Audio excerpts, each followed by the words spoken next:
சிவபெருமானுடைய ஊர் எது? உத்தரகோசம். அங்கே ஊர் பேர்லயே இருக்கே சுவாமி அம்பாள் ரகசியம். பாண்டி நாடே பழம்பதி. உலகத்துல எத்தனை தேசம் இருந்தாலும் பாண்டிய தேசமே பழமையான தேசம். காலையில திருவண்ணாமலை கதவை திறக்கும்போது உத்தரகோசமங்க சாமி வந்தாச்சுன்னு திறக்கணும். பூட்டும் போது உத்தரகோசமங்க சுவாமி போயிட்டாருன்னு பூட்டணும். ஹரணம பார்வதி பதயே ஹர ஹர மகாதேவா. தற்பொழுது இந்த உத்தரகோசமங்கை என்று சொல்லக்கூடிய அந்த ஆலயத்தை பற்றி ஒரு சில தகவல்கள்.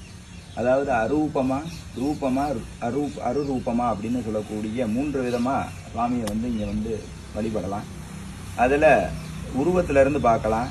உருவம் அப்படின்னா கண்ணு, காது, மூக்கு, வாய் அப்படின்னு சொல்லக்கூடிய அந்த அங்கங்கள்லாம் இருக்கக்கூடியதுதான் ரூபம்னு சொல்றது. இங்க எப்படி இருக்கார் உருவமா அப்படின்னு பார்த்தோம்னா நடராஜரா இருக்கார்.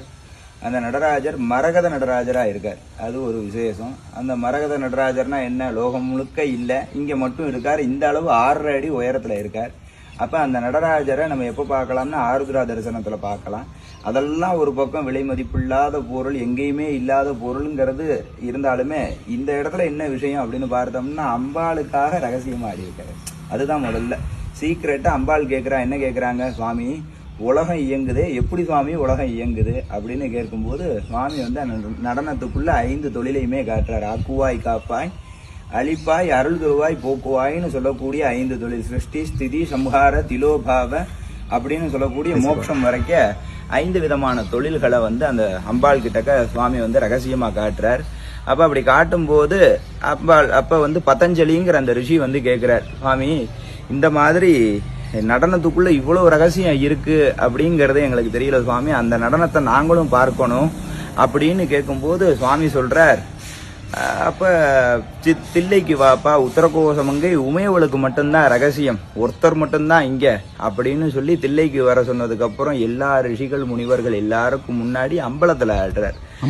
ஆமா ஆமா, அம்பலம்னா என்ன? எல்லாரும் பாக்குற மாதிரி பப்ளிக் டான்ஸ். இங்க சீக்ரெட் டான்ஸ். ஒருத்தர் பாக்குற மாதிரி இங்க ஆடினார், அங்க ஊரே பாக்குற மாதிரி, உலகமே பாக்குற மாதிரி ஆடினார். அதாவது திருவாச்சகத்துல ஒரு வார்த்தை சொல்லுவாங்க, தில்லையில் கூத்தனே தென் பாண்டி நாட்டானே. தில்லையில நடனமாடக்கூடியவன் யாரு? இந்த தென்பாண்டி நாட்டுக்காரன், தென்னாடுடைய சிவனே போற்றி அப்படின்னு சொல்லுவாங்க. அதாவது நடுநாடு, தொண்டை நாடு, கொங்கு நாடு, வடகரை, தென்கரை, நிறைய விதமான நாடு இருக்கு தமிழகத்திலேயே. 34 விதமான நாடு இருக்கு. இன்னைக்கு வட்டம் மாவட்டம்னு பிரிக்கிற மாதிரி அந்த காலத்துல நாடுன்னு ஒரு பகுதியை சொல்றது. அதுல இந்த நாட்டுக்கு பேர் என்ன நாடு? தென்னாடுன்னு பேரு. சிவபெருமானுடைய ஊர் எது? உத்தரகோசம். அங்கே ஊர் பேர்லயே இருக்கே சுவாமி அம்பாள் ரகசியம். உத்தர சுவாமி, மங்கை அம்பாள், கோஷ ரகசியம். அப்போ ஊர் பேர்லயே யார் யார் இருக்கா? சிவன் பார்வதி ரகசியம்னு இருக்கு. கேட்கறதுக்கு நம்ம ஒரு வகையில புண்ணியம் பண்ணியிருக்கோம்னா வந்திருக்கோம் அப்படின்னா அவனுடைய அழைப்பு இல்லாம வர முடியாது. அப்ப தில்லையில நடனமாடக்கூடிய நடராஜருக்கு ஊர் எங்க இருக்கு? இந்த உத்தரகோசம் அங்கையில இருக்கு. இங்க அம்பாளுக்காக மட்டும் நடனம் ரகசியமா ஆடினார். அங்க ஊருக்கும் மக்களுக்கும் எல்லாருக்கும் முன்னாடி அம்பலத்துல ஆடினார் அப்படிங்கறத புரிஞ்சுக்கணும். பாண்டி நாடே பழம்பதி. உலகத்துல எத்தனை தேசம் இருந்தாலும் பாண்டிய தேசமே பழமையான தேசம். பக்தி செய் அடியறை பரம்பர துய்பவன். யார் யாருடைய உள்ளத்துலலாம் பக்தி இருக்கோ அவளெல்லாம் மோட்சத்தை கொடுக்கக்கூடியவன் எங்க இருக்கான்? உத்தரகோசம் மங்கை ஊராகவும். இந்த உத்தரகோசமங்க சுவாமி தான் காசிலையும் மோட்சத்தை கொடுப்பான், ராமேஸ்வரத்திலையும் மோட்சத்தை கொடுப்பான். எந்தெந்த ஊர்ல எந்தெந்த சிவாலயத்துல சுவாமி அனுகிரகம் பண்றாரோ அந்த அனுகிரகம் ஃபுல்லா இங்க இருந்து தான் வருது. ஒரே ஒரு ஊருக்கு ஒரே ஒரு டிரான்ஸ்ஃபார்ம், ஊருக்கெல்லாம் கரண்ட். அந்த மாதிரி சுவாமி இங்க இருக்கார். அதுக்கு அடுத்த வரியே என்ன சொல்றா? ஆதிமூர்த்தியருக்கு அருள் புரிந்த அருள். ஆதிமூர்த்தினா காசி விஸ்வநாதர், ராமேஸ்வர ராமநாதர், மதுரை சொக்கநாதர், தியாகேசர், சிதம்பரேஸ்வரர், அண்ணாமலையார், இவங்கெல்லாம் யாரு அப்படின்னா இவங்கெல்லாம் ஆதிமூர்த்தின்னு பேர். இவாளுக்கு அனுகிரகம் பண்ணக்கூடிய சக்தி இங்க இருக்கார். அது அருரூபமா இருக்கார். முதல்ல உருவத்துக்கு பார்த்தோம், அருரூபமா மங்களநாதரா இருக்கார். இந்த இடத்துல கார்த்தால திருவனந்தலுக்கு சுவாமி இந்த இடத்துல எழுந்து அவருடைய ஆற்றல் உலகம் முழுக்க பரவுது. மறுபடியும் ராத்திரி எங்க வந்துடுறார்? உத்தரகோசமங்கைக்கே வந்துடுறார். காலையில திருவண்ணாமலை கதவை திறக்கும்போது உத்தரகோசமங்க சாமி வந்தாச்சுன்னு திறக்கணும். பூட்டும் போது உத்தரகோசமங்க சுவாமி போயிட்டாருன்னு பூட்டணும். ஒவ்வொரு ஊரையும் பார்த்தோம்னா அண்ணாமலையார்னா அந்த ஊர்ல ரொம்ப பிரம்மாண்டமா இருக்கும். தியாகேசர்னா திருவாரூர்ல பெரியவர். சிதம்பரத்துல போனா அம்பலவாணன் ரொம்ப பெரியவர்.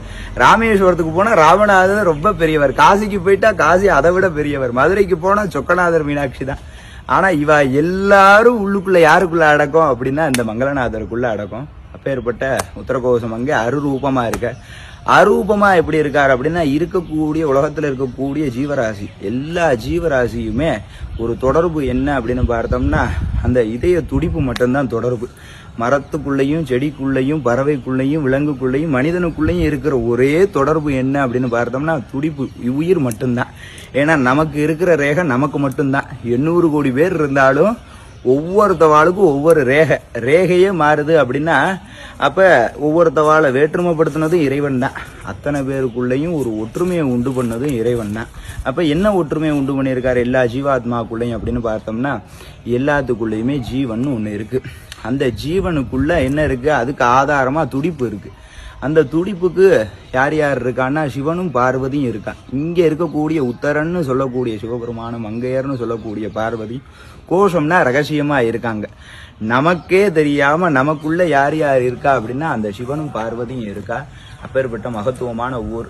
அதாவது அரூபத்திலையும் ரொம்ப உயர்ந்த கடை நிலையில இருக்கார், அருரூபத்திலையும் கடை நிலையில இருக்கார், ரூபத்திலையும் உலகத்திலேயே இல்லாத ஒரு விக்கிரகமா கடை நிலையில இருக்கார். அதனால ஒரு சிவாலயம்னா ராஜகோபுரம்னு ஒன்று இருக்கும்.